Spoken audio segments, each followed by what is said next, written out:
Hello and welcome to the NCWLIFE Evening News on this Tuesday, the final day of September. I'm Grant Olson. Here are a few of the stories we have coming up for you tonight. An Ephrata man was injured yesterday on Highway 17 in Soap Lake when he T-boned a motorhome that allegedly failed to stop at a stop sign. After a 2-month suspension, federal funding for the College Assistant Migrant Program at Wenatchee Valley College has been renewed. Rain showers and cooler temperatures tomorrow and Thursday, with beautiful early fall weather expected Friday and this weekend. Your complete weather forecast is straight ahead.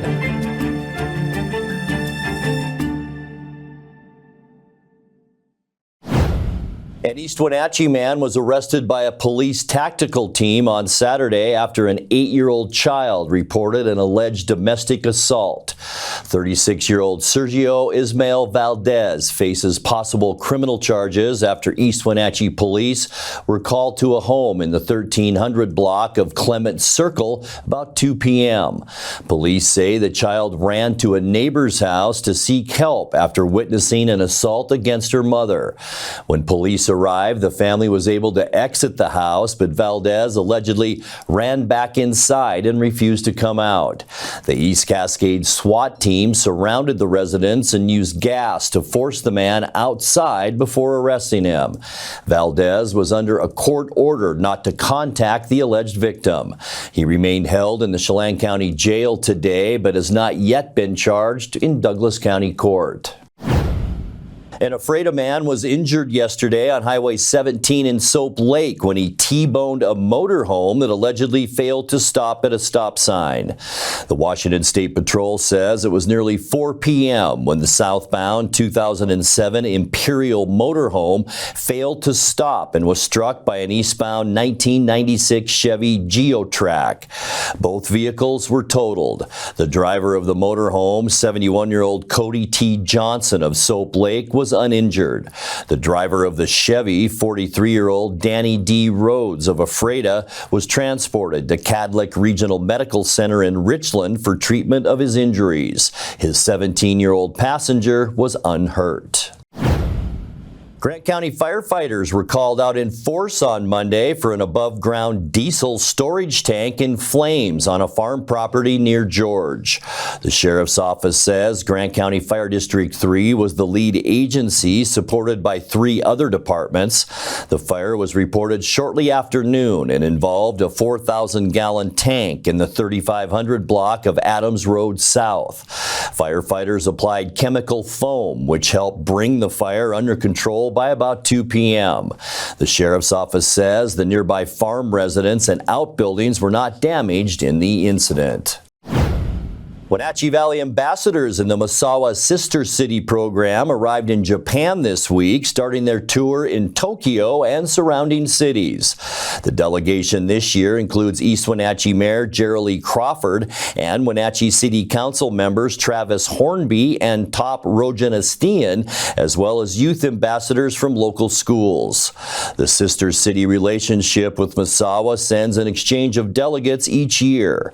The partnership recognizes the connection forged by the historic Pangborn-Herndon Trans-Pacific flight from Misawa to East Wenatchee in 1931. When we come back, the Washington State Patrol Bomb Squad disposed of a live hand grenade Monday night after police say a 3-year-old boy discovered it. And Washington Governor Bob Ferguson signed an executive order Monday that he says will better support immigrant communities and their rights under state law. I'm Grant Olson, and you're watching the NCWLIFE Evening News. Your favorite local channel is now available for free on your smart TV and connected streaming devices. Watch live programming and catch up with the latest shows on demand. See the local stories that matter to you. NCWLIFE, now on Roku, Fire TV, and Apple TV.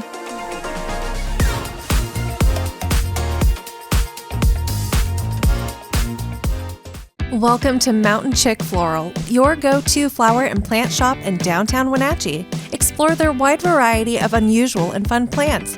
And when you buy a plant in a container, they'll pot it up for you absolutely free. birthday or weddings, they'll create the perfect floral arrangement for you. Brighten up your office with fresh blooms delivered to your door or business. Ask about floral subscriptions. Visit Mountain Chick Floral today, where every occasion is a reason to celebrate with flowers. Merry Maids can clean your entire home, business, or vacation rental from top to bottom, inside and out. Merry Maids will even take care of cleaning your carpets, and they can pressure wash your home. Merry Maids has thousands of happy customers. They've been cleaning homes and businesses in our valley for over 25 years.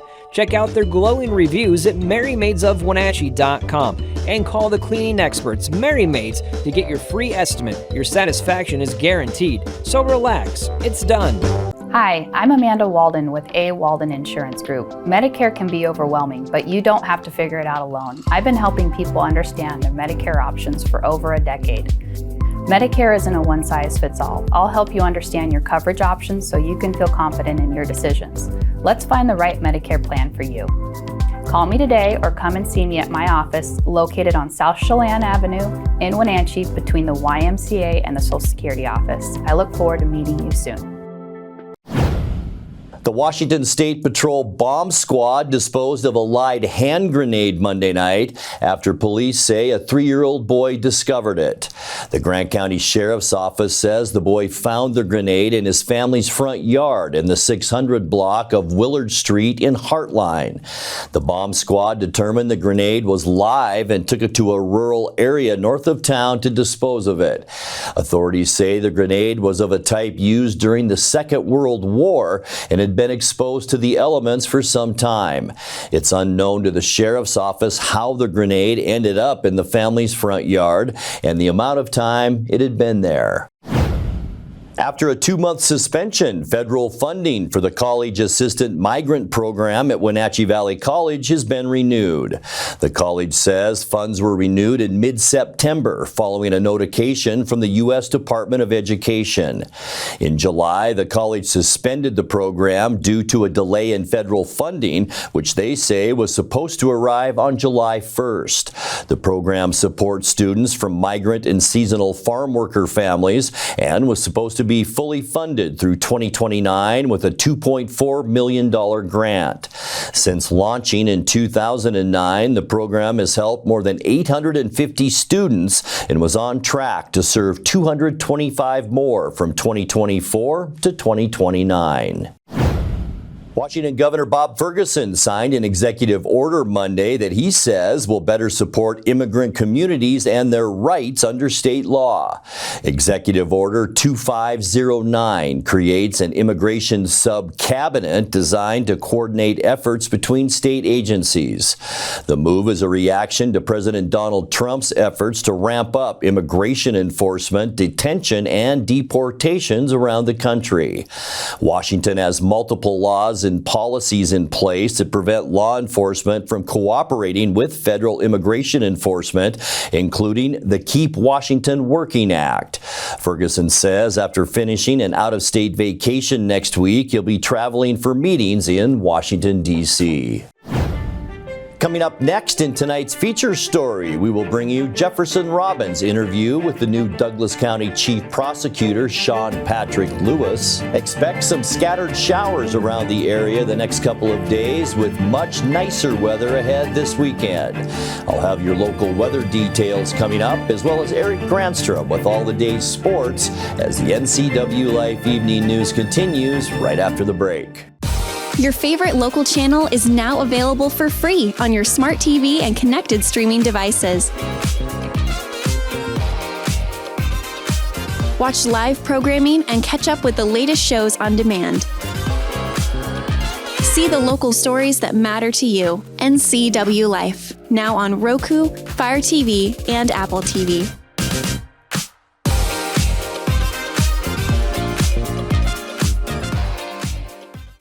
Is your yard outdated, overgrown, or just not working for your lifestyle? At Bailey's Pro Landscaping, they specialize in transforming ordinary outdoor spaces into beautiful, low-maintenance landscapes built for Central Washington living. From custom designs to full installation, they bring expertise, creativity, and craftsmanship to every job. Your yard has potential. Start your project with Bailey's Pro Landscaping. Now there are even more reasons to meet at the Pybus Market. Outdoor dining and tastings, the fabulous Farmers Market, Saturday artisans on the concourse, and your favorites all week long. No matter the reason, it's always time to meet at the Pybus Market. Pybus Market, where community meets.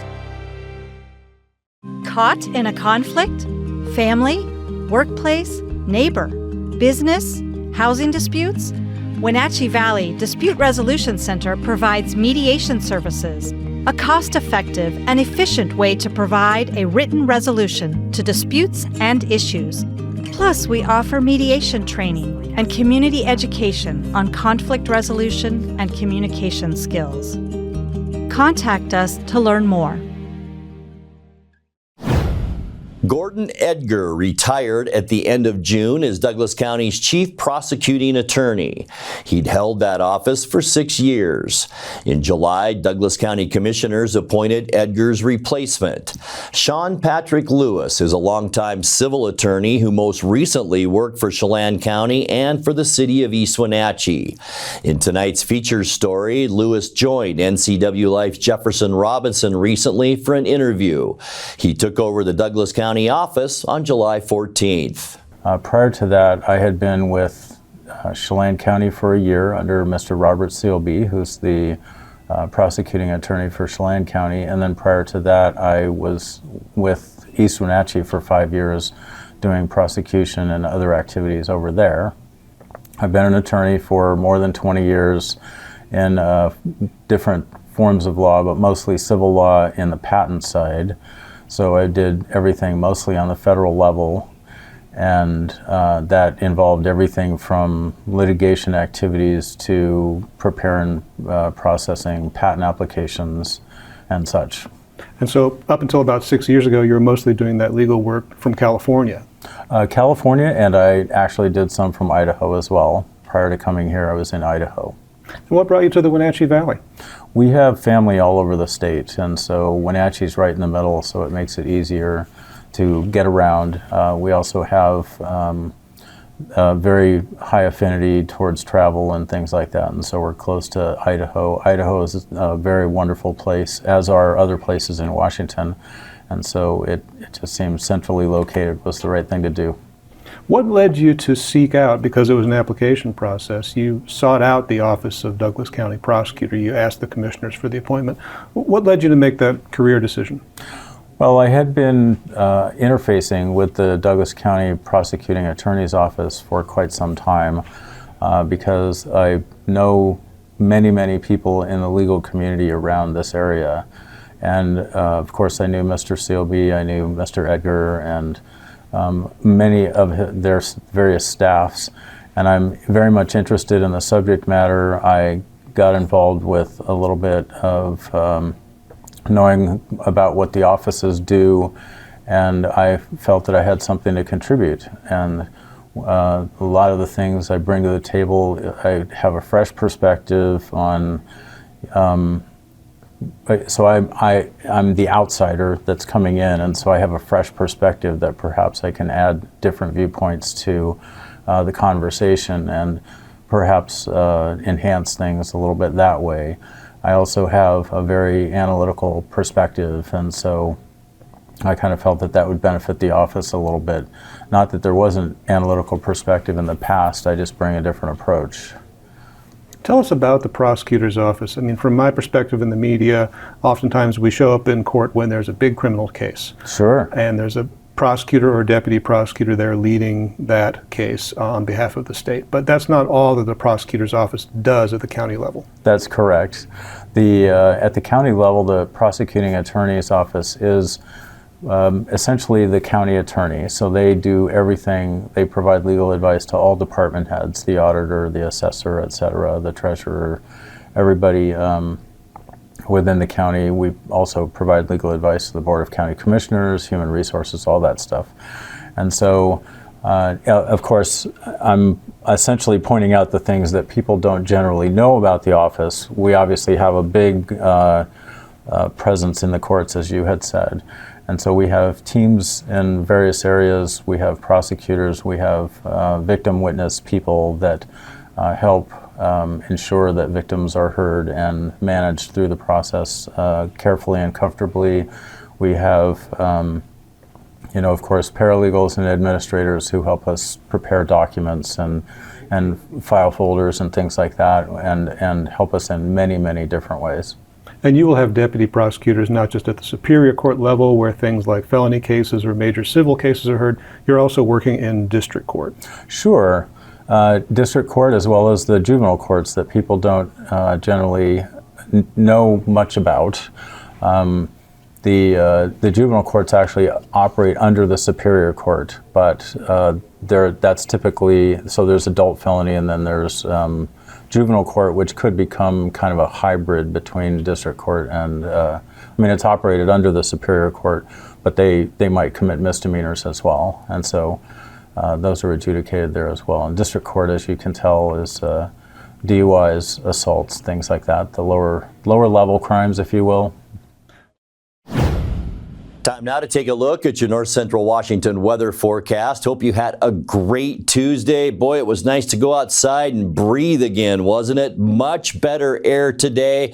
Almost all of us in our viewing area in the moderate category as far as air quality today. And you could tell what a difference. We couldn't even see those hills yesterday. But what we are seeing is the next storm system that's beginning to move into our area. And this shot, by the way, from our Cascadian camera looking up Wenatchee Avenue. And you can see that storm beginning to move in from the west-northwest, and that's what we expect as we make our way into tonight. I think tonight, as far as Wenatchee goes anyway, our best chance for some light rain. Some isolated showers will still linger into Wednesday and also maybe into Thursday. And look at this for the first time. Snow levels in the Cascades. I know that's up there quite a ways, but 6,000 to 7,000 feet. And that's the first time we've talked about that here in this early fall. All right, high temperature unofficially today, 72 degrees. Pretty close to where we should be at 70 for this time of year. Our record high, 85, and that was set in 1970. 50 this morning, right in line once again with our normal low of 48 degrees. Our record low, boy, it was a chilly one, 34 degrees in 1985. We did pick up 1/100th of an inch of precipitation at about 11 o'clock last night. That now gets us to 2.83 inches for the year, and we're still almost 2¼ inches behind where we should be for this time of year. Sunrise just before 7 at 6:59 this morning, and it sets tonight at 6:41. All right, getting into those Wednesday temperatures, a little bit cooler as we talk about Wednesday weather, mainly because of the storminess that'll still be hanging around throughout the day. Lots of 67s on our map tomorrow. That includes Moses Lake, Freda, also Quincy and Wenatchee, Eniat up into Chelan, Leavenworth about 65 tomorrow. In Cashmere, you will see an afternoon high for Wednesday at 66 degrees. All right, tonight we can expect clearing overnight. Here's been the weather maker. If we do see some rain showers tonight, it will be from that system. But as we get into our later evening hours, most of the rain will be in the panhandle of Idaho and still some lingering showers in western Washington, about 50 your overnight low tonight. For your first day of October tomorrow, we will see increasing clouds, and there's our afternoon 50-50 chance for rain showers. High temperatures tomorrow in the mid to upper 60s. As we get into Thursday, our area of low pressure still there. It is kind of shrinking in size as it kind of spins its way out in the Pacific Northwest. We'll still see about a 30% chance of rain on Thursday. Very isolated showers, but cooler. High temperatures Thursday only in the mid 60s. And then as we get you into the end of the week, high pressure building back into our weather picture. Partly cloudy for Friday. High temperatures for football Friday. Boy, it should be nice, right around 70 if that smoke stays away, and I think it will for Friday. For Saturday, mostly sunny to kick off your weekend and mild. We'll see afternoon high temperatures Saturday afternoon. Boy, it's going to be nice into those upper 60s. And as we we end our weekend on Sunday. Look at that. Not a cloud in sight around the state of Washington.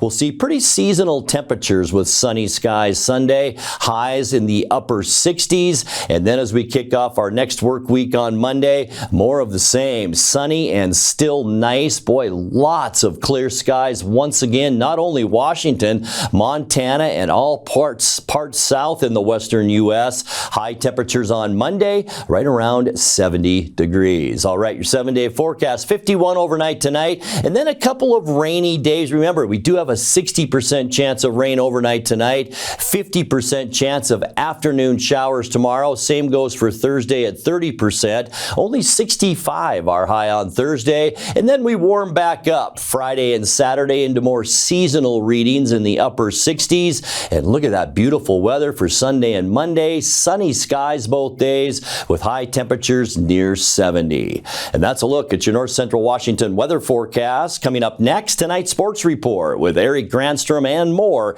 as the NCWLIFE Evening News continues right after this. NCWLIFE Channel is your local TV station. We believe in being the spotlight and mirror to the communities we serve in North Central Washington. Programming on NCWLIFE would not be possible without our sponsors. Special thanks to our platinum sponsor, Alpine Air. Turn to the experts at Carrier and Alpine Air. Happy Tuesday. While the Mariners rest up this week, their opponents battle today in Game 1 of the Wild Card playoffs. Detroit took a step closer to facing Seattle in the ALDS Saturday with a 2-1 win over Cleveland. Tigers can wrap up that best-of-3 series tomorrow morning at 10 o'clock on ESPN. Other Game 1s today featuring San Diego at Chicago earlier. Boston's in New York. Dodgers hosting the Reds tonight. That's on ESPN. Root Sports Northwest broadcast its last Mariner game Sunday as the team announced it would shut the cable channel down at the end of the year. Root had carried Mariner baseball since 2010, and it was a teary farewell following Sunday's game. It is truly a season for the ages, and in my book, it is enough for the MVP. Here's something else that I can say without a doubt. This week has been a very difficult week for the Root Sports family, but you wouldn't have known it because of the professionalism of my colleagues who celebrated alongside you while our hearts were breaking. You guys are the best. To you at home, thank you so much. Brad and Angie, I'm not even worried about ugly crying on TV because there's nobody back at the studio to cut a blooper reel. So I feel pretty safe in this. I love you, Brad and Angie. I have loved every minute. This is my final broadcast with this group. Thank you. Thank you, Jen. Thank you. Yeah. Thank you. Thank you. Jen, it's an honor to work beside you. It really is. So this is, as Jen said, a really difficult week. But at the same time, not getting high for good. Yeah. Yeah, exactly. She's just incredible. Like, nobody works harder than Jen. An incredible professional. I would also like to say,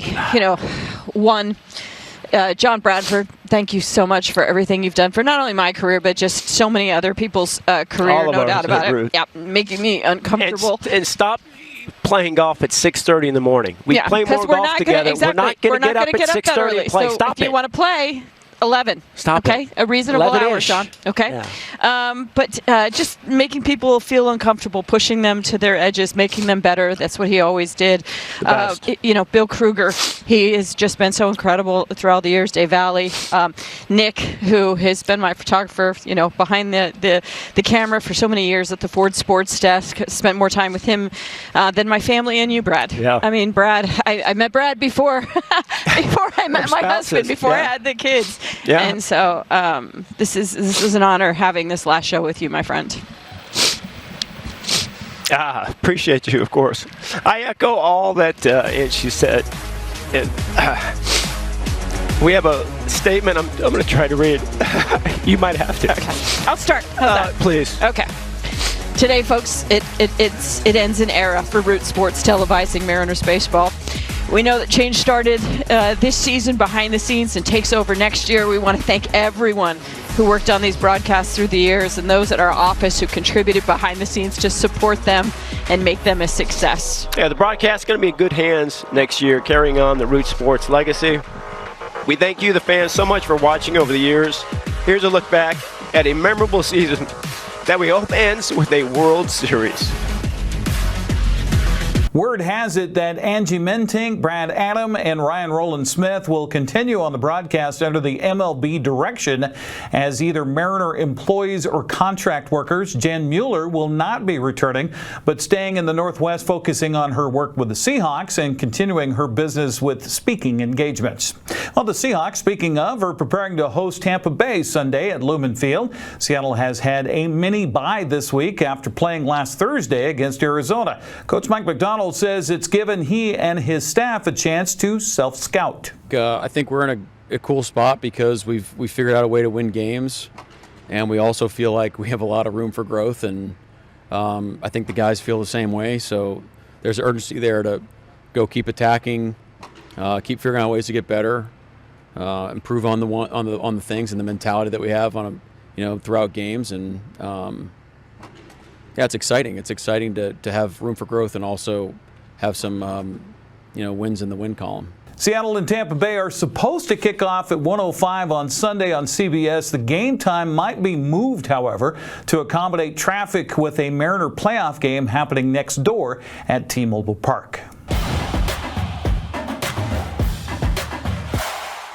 Air quality is much better across north central Washington today and should allow outdoor sports to occur. Chelan is hosting Bridgeport in prep girls soccer. Lake Roosevelt's traveling to Okanagan. Brewster's hosting Oroville. Manson visits Tonasket. Cascade hosts Pateros. The night games have Liberty Bell at Omak. Quincy's hosting Ephrata. Moses Lake is on the road at Eisenhower. 13 volleyball matches dot the calendar today. Oroville is hosting Cascade Christian. Pateros visits Wilson Creek. Wenatchee's hosting East. We'll have more on that in a moment. Moses Lake welcomes Eisenhower. Quincy plays at Grandview. Ephrata's in East Valley. Cascade hosts Chelan. Omak's at Lake Roosevelt. Okanagan hosts Brewster. Tonasket takes on Colville. And Bridgeport visits Manson. Soap Lake plays at Moses Lake Christian, while Waterville Mansfield is at Antioch. NCWLIFE channel will feature Big Nine volleyball with a live broadcast tonight. The soccer game between Eastmont and Wenatchee has been moved to tomorrow to allow more fans to attend volleyball tonight. We'll have live coverage beginning at 6:30. Wenatchee High School is the location where the Panthers are hosting the Wildcats.